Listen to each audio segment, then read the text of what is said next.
parent reached out to me recently, and the older kid was hitting the younger kid.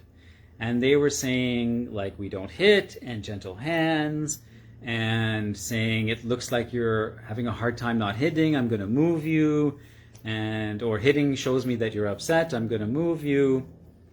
And so these are seemingly gentle things, the kind of things you would see out in the world, even in the gentle parenting spaces, as suggestions, right?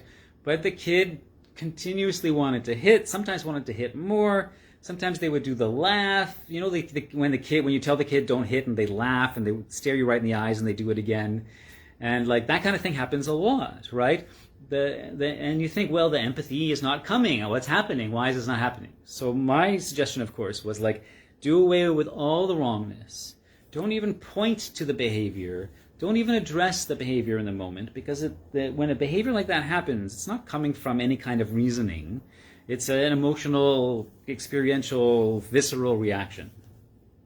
Even if it doesn't look like it, even if the kid is like calm and smiling and hits, you know, the iceberg is still there, even if we can only see the surface, the veneer on the surface.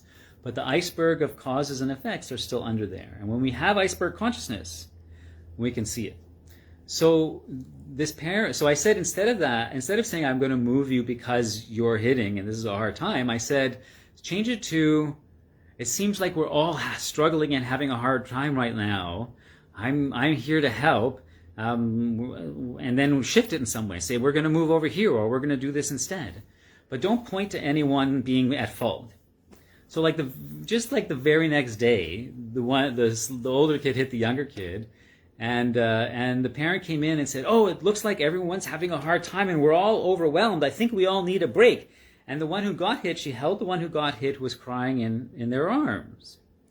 But like really empathizing with both and holding a space of no wrongness. And immediately the older one said, oh, did you get hurt? Did you get hurt, sibling? I'm sorry. When she messaged me, she even wrote the W's for sorry. And immediately came over, heart open with empathy, not really feeling bad, but heart open with empathy for this kid, right? Not feeling guilty, but like really caring about their impact in that moment. And the parent was saying that they were just crying. The parent was crying, seeing this spontaneous expression of empathy.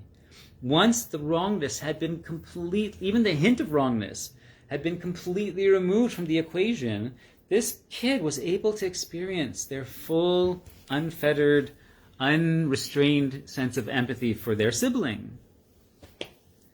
You know, every time I get an experience, how many hundreds and hundreds of times have I heard that same story, and it still makes me choke up every time. Because wrongness is so damaging, you know? So one part of it is very much, how are we framing what happens when they do something?